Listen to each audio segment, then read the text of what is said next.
this isn't going to make sense to you, and I'm sorry about that. I'm just going to start at the beginning, with the house.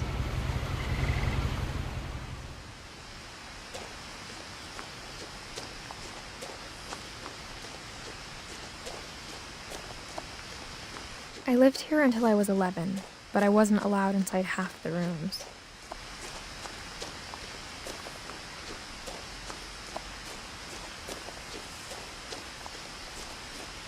I hadn't been back since my brother Lewis's funeral.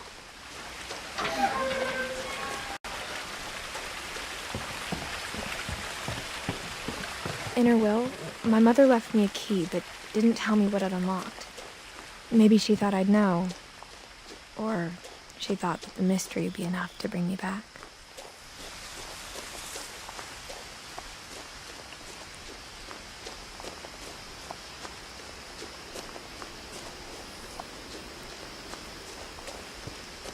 The truth is, even after I inherited the house, I never thought I'd come back to it. But now I had questions about my family that only the house knew the answers to. The woods around the house have always been uncomfortably silent, as if they're about to say something but never do.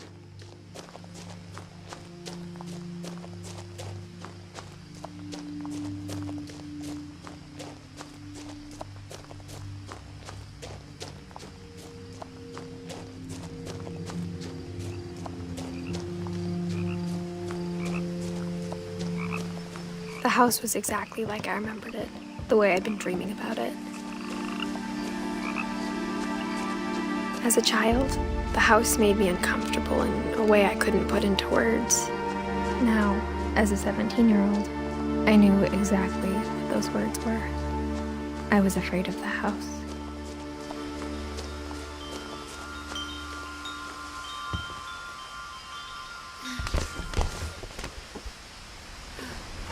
Crawling through the doggy door used to be a lot easier when I was 11.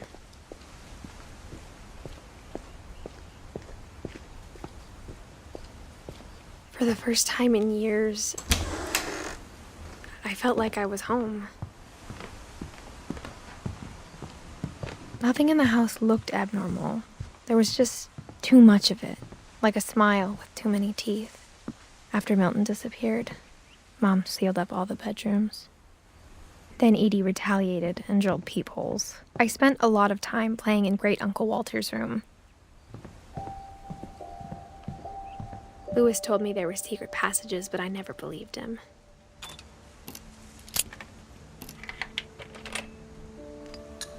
Turns out, my mom was really good at keeping secrets. Now it was time to find out what my mom had been afraid of.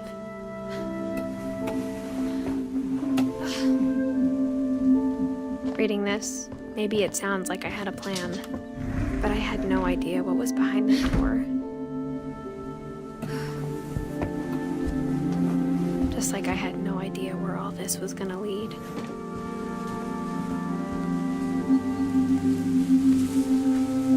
December 13th, 1947. Dear Diary, I'll be gone soon, but I wanted to tell somebody about what's gonna happen. It started when Mom sent me to bed without dinner. I woke up and I was starving, so I looked around for something to eat. The gerbil food was dry, but I didn't mind it.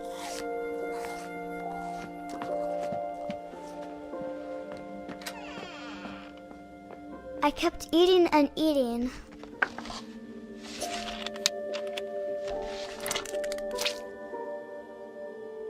I ate a lot of things that night.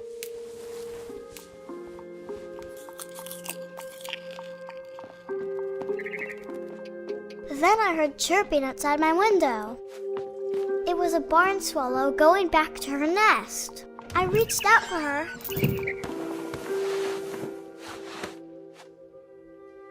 And suddenly, I was a cat. I tried to be quiet, but the bird was really scared.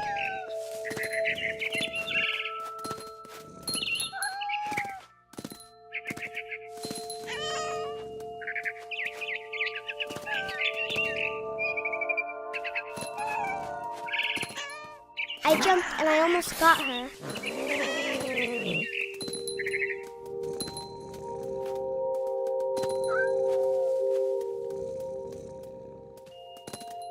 Now I was up in the big tree.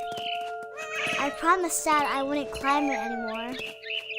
All I cared about was eating that mama bird.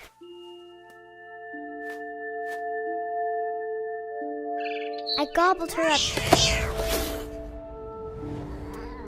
And suddenly, I was an owl. First, all I heard was the wind. Then I heard little teeth nibbling in the grass.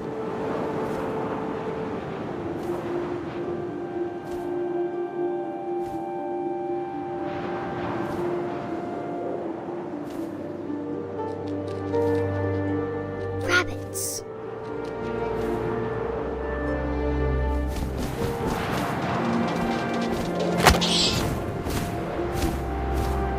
I imagined his face looking up and seeing mine through my talons. I swallowed him up, and I didn't chew one bit. Then I flew off to find something bigger.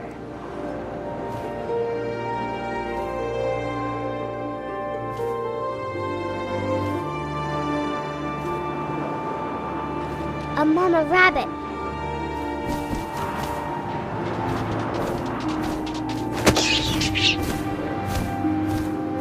She was almost too big to carry. I started choking, but I couldn't stop eating. But suddenly, I was a shark.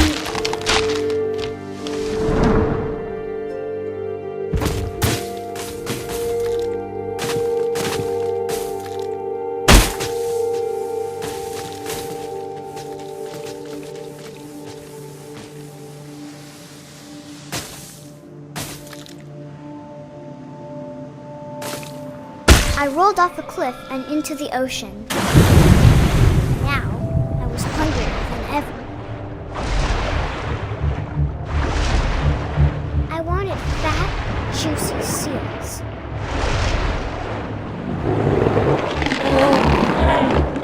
I tore off her flipper, and it tasted really good.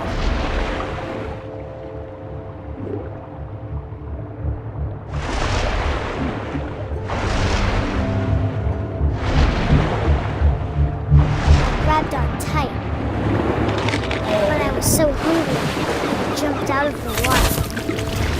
When I opened my eyes, everything had changed. Now I was a monster, and I smelled people everywhere.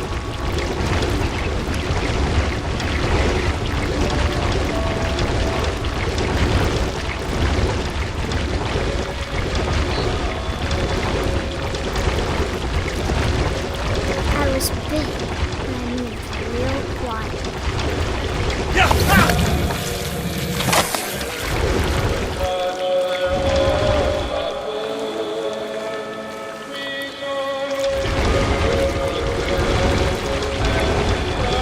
I wanted to stop, but also I didn't.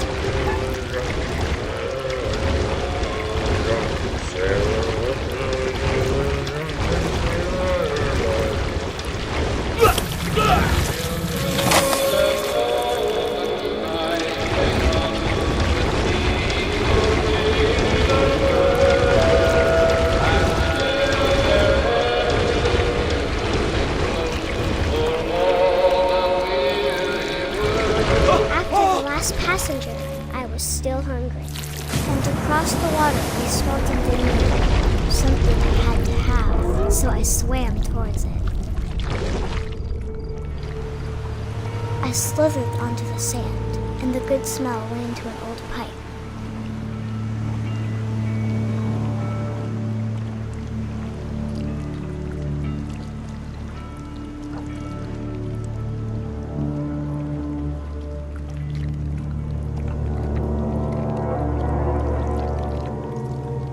I got closer and closer.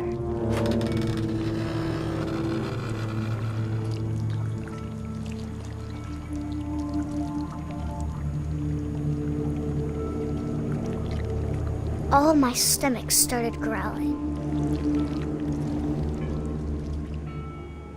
And suddenly, I was me again.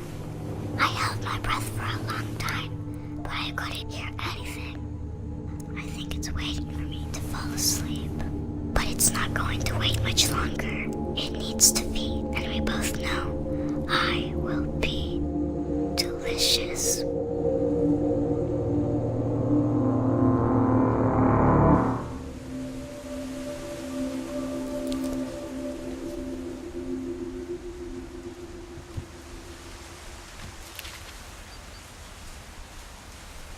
I'm not sure if I believed all of that, but I'm sure Edie would have.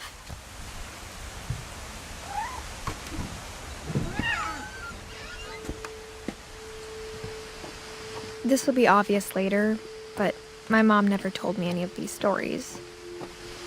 Edie would have, but Mom didn't like bringing up the past.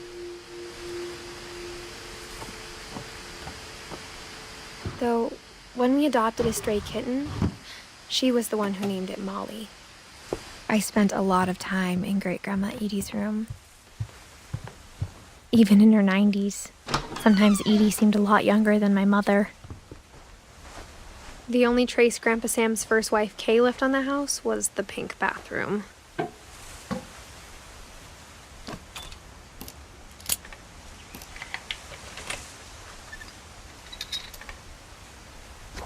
There's a secret in this bathroom. It's in the last place you would look. It isn't in the cupboard. It's hidden in this book.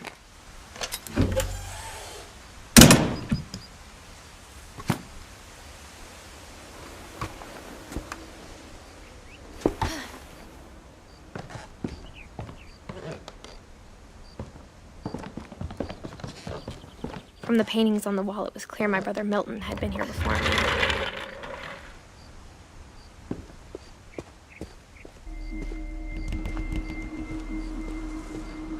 I knew Grandpa Sam had a twin, and that he never talked about him.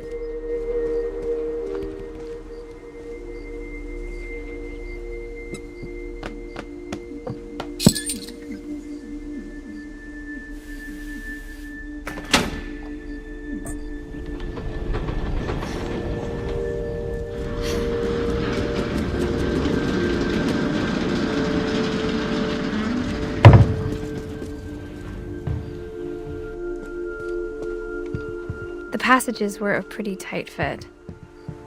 They'd obviously been built for smaller hands and bellies.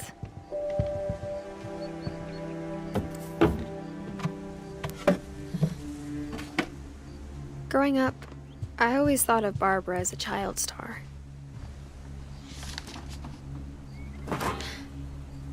Of all the stories people wrote about Barbara's death, I'm surprised Edie saved this one.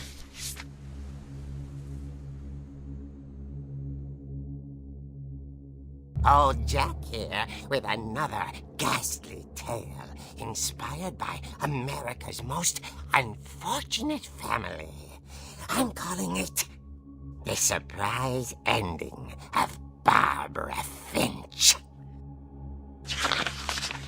As a child star, Barbara was famous for her scream. Now at 16, she was all washed up. A has-been. But in a lucky break, she'd been asked to perform her signature scream at a local convention for monster movie fans. It was just the boost her career needed. Unfortunately, her scream hadn't aged well. Getting better. I think you just need the right motivation. Her biggest fan and current boyfriend, Rick, was about to demonstrate when... Now that was a great scream. It was Barbara's father, Sven. He'd slipped into a table saw and had to be rushed to the emergency room. So Barbara got stuck babysitting her youngest brother, Walter. Her convention comeback was cancelled. Okay, I'm hearing frustration, but I'm not hearing terror. What if I tried... A gang of hoodlums in Halloween masks have been terrorizing Orcas Island tonight. Police are urging residents to... That came from the basement. You're right! Also, I loved your delivery on that. Why is your basement door locked? Because my dad likes making puzzles and secret passages. There's a key hidden in the music box. The secret is to keep winding and winding until finally the key pops out. Thanks, babe. I'll be back in a sec. 20 minutes later, Rick hadn't returned. So Barbara went to look for him, right on cue. She reached for the music box. And as she wound the key, she listened for Rick, but the house was silent.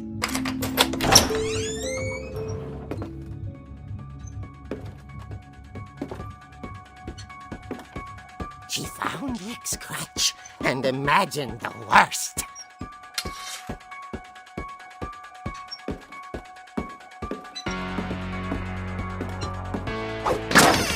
The gang's leader is the infamous Hookman killer, Dr. Carl Hamill, who impaled and then ate his family 10 years ago tonight. The old fridge rattled and grew still.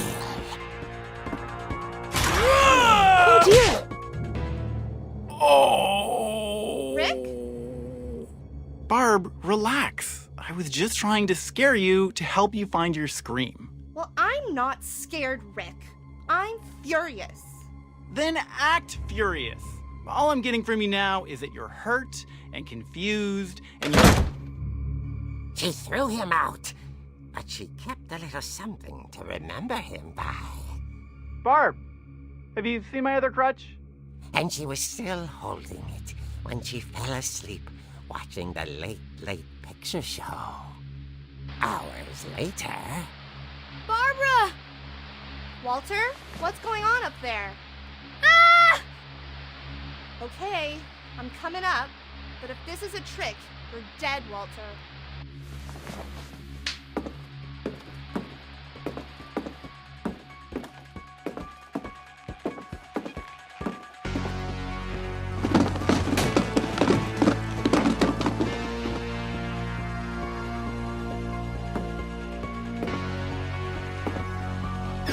Walter, are you there? Walter had vanished, but his bedside radio was still on. Orcas Island police describe the man as 6 feet tall, with a steel hook for a hand. Residents are urged to lock all doors and windows and notify the police of any suspicious activity. Barbara turned, saw the Hookman, and was speechless. He was quite smashing. And he was. He couldn't get enough of Barbara. That night, she played her part beautifully.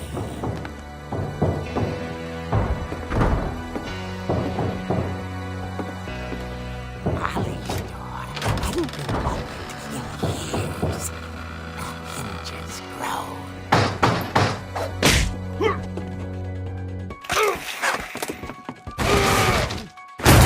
He wasn't moving, but she sensed the story might not be over yet.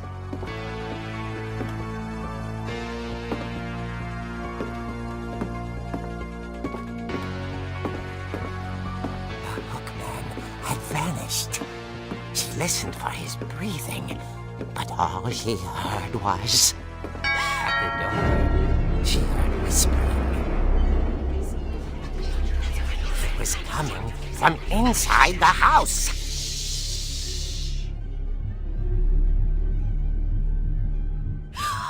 Oh dear.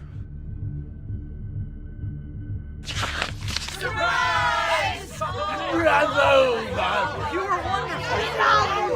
monsters had come to surprise her. For Barbara, it was a dream come true. Then she saw what kind of monsters they were, and she realized what was about to happen. She was going to be famous.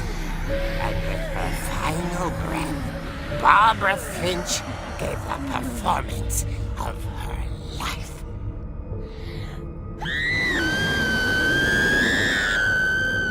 I wasn't there myself, but I hear Barbara was magnificent. Poor girl. She had a taste for stardom. But unfortunately, so did her fans. Of course, the police blamed it all on poor Rick, who disappeared the same night. And little Walter? Hiding under his bed the whole time. He took it all pretty hard, but that's another story. As for Barbara, tucked inside the music box is all they ever found of her. Her ear. Now that's what I call a real eerie tale.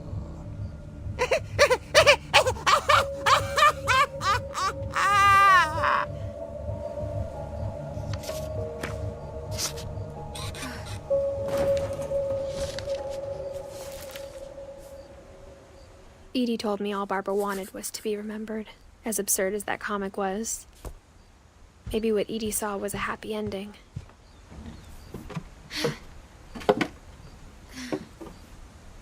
I guess now I know why Mom didn't like me playing with the music box.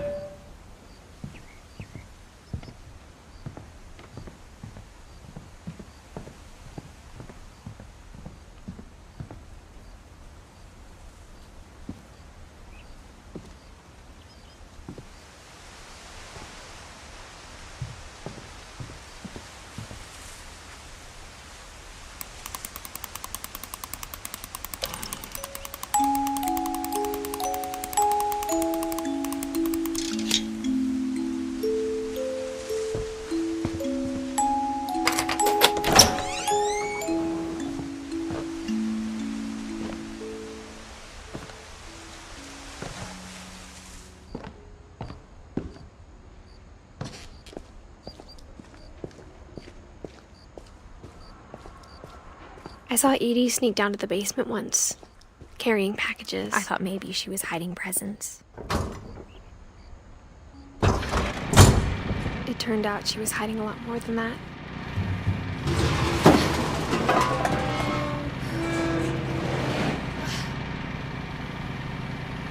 I remember asking Mom once about where Walter had gone. She said after Barbara died, he got as far away as he could. If there's a pattern in all these stories, I think it's that none of us has gotten very far.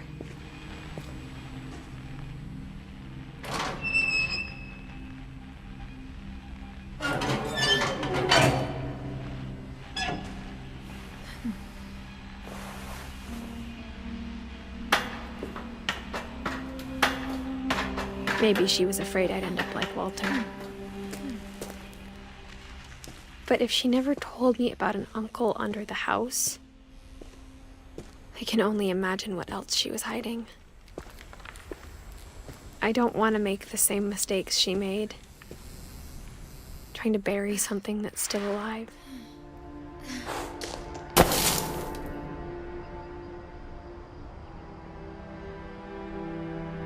Now that there's only one of us left, or maybe two, I thought it was time I heard the stories for myself and found out what happened to everyone else. But now I'm worried the stories themselves might be the problem. Maybe we believed so much in a family curse, we made it real.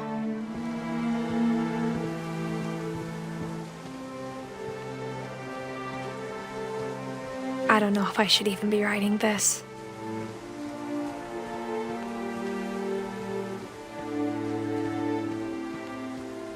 Maybe it'd be better if all this just died with me.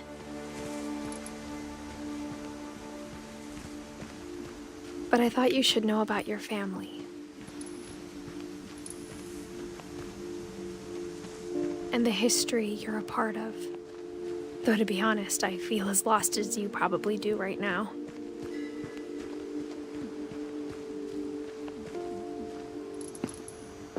I think the people in these stories believed them, for what that's worth.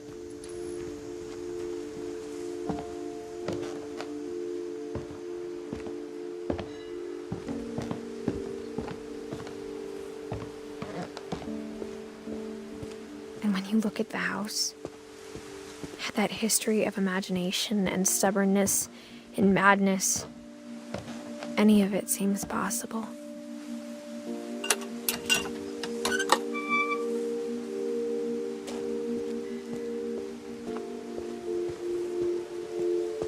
I think we've been surrounded by death for so long, we've just gotten used to it. What kind of family finishes building a cemetery before starting the house?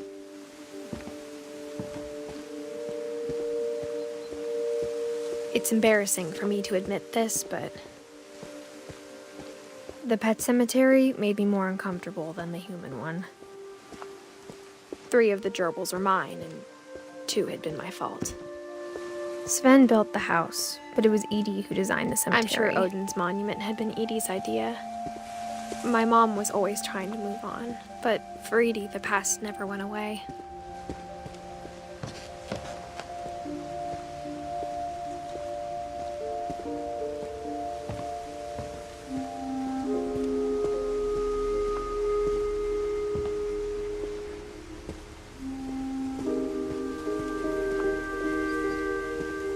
There's so many things I wish I could ask my mom now.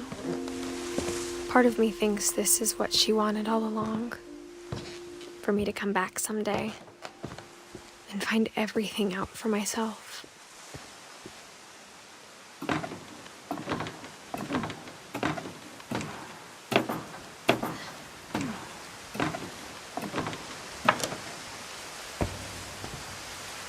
But looking back on it now, if she told me there was going to be so much climbing, I never would have come when I was 22 weeks pregnant.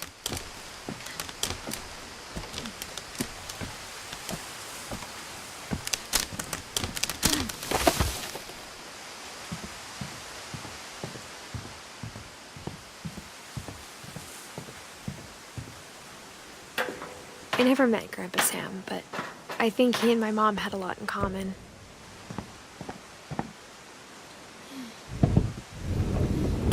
They were both pretty intense.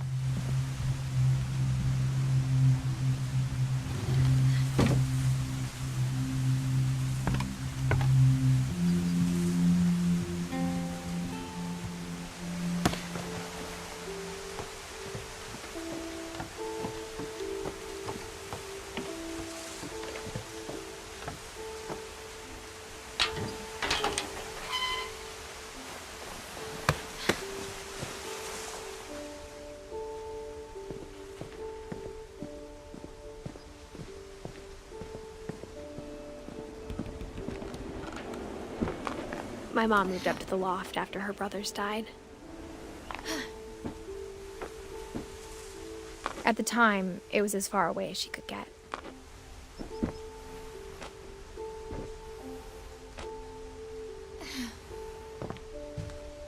I can't imagine what it was like for her to lose 2 sons after she'd already lost 2 brothers. My mom moved to India a week after graduation and got a job teaching English.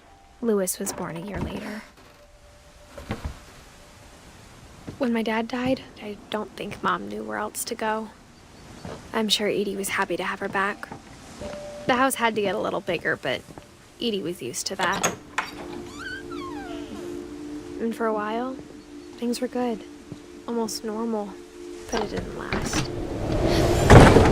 The beginning of the end was Milton's 10th birthday, when Edie gave him a castle.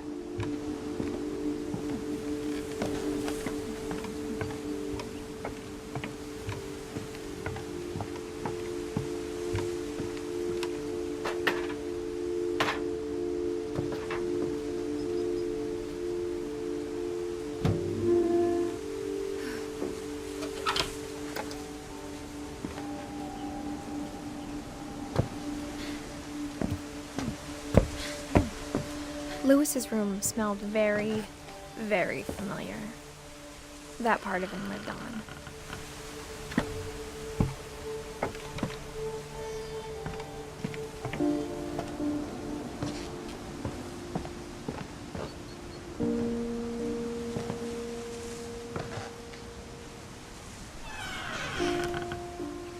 I wish we'd stayed. but I understand why we left. What happened that night had been coming for a long time. Maybe it should have come sooner.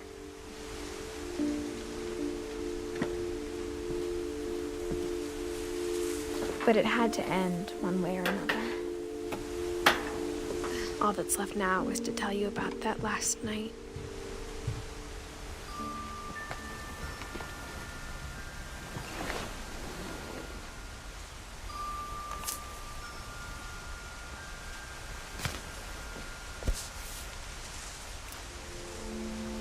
That whole last day, Edie just watched us pack and didn't say a word.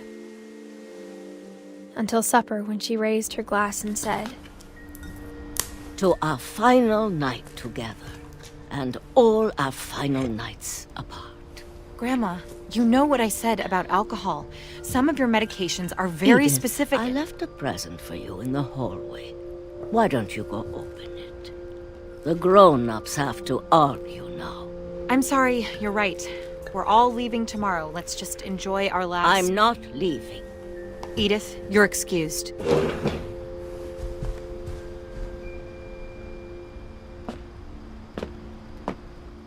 the power had been shut off that morning, but Edie always had plenty of candles.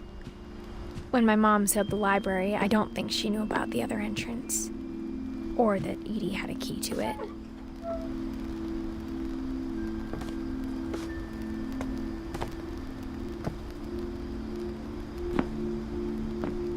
That thing you're afraid of isn't going to end when you leave the house. Edith has a right to know these stories. My children are dead because of your stories. I think it's best if Edith and I leave tonight. We'll have the nursing home send a van for you in the morning. Okay? Dear Edith, there's so many stories I wish I could tell you, but there's only time for one.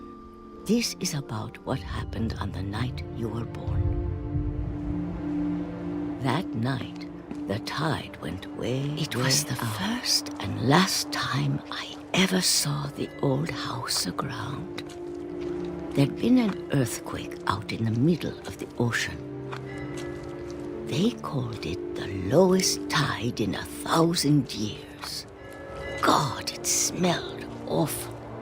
You know, I've seen that house every day of my life. But I never thought I'd go back to it. When the fog rolled in, I lost my way.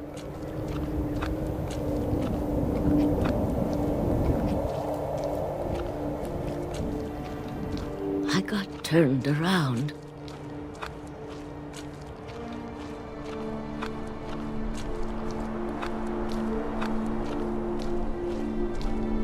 For a while, I wandered. I started seeing things.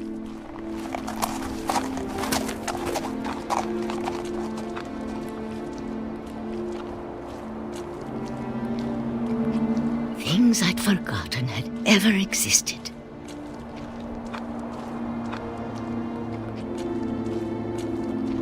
But when I saw them, they felt like old friends. That night, a lot of things came back to me. Or maybe I came back to them.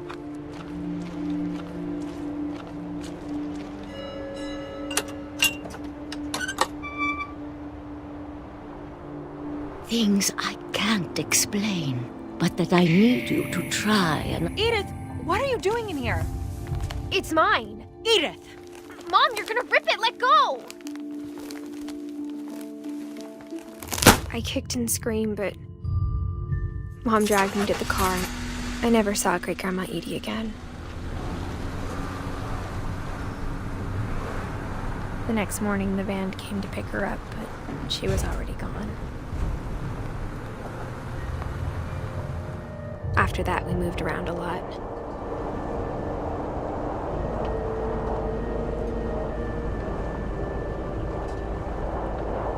We both tried to make the best of it.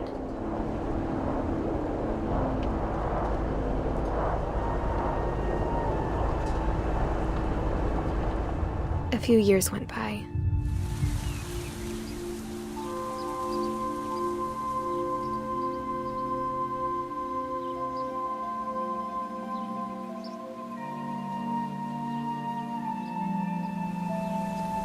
My mom didn't like to talk about it. But she started getting sick a lot. The rest happened pretty quickly. She got better for a while, and then she didn't.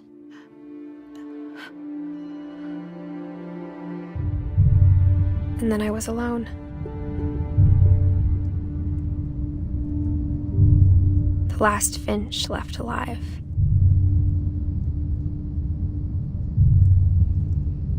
Until I found out about you. I'm still not sure what to tell you about all this. If we lived forever, maybe we'd have time to understand things. But as it is, I think the best we can do is try to open our eyes. And appreciate how strange and brief all of this is. This journal was supposed to be for you. But now I hope you'll never see it. I just want to meet you and tell you all these stories myself. But I guess if you're reading this now, things didn't work out that way.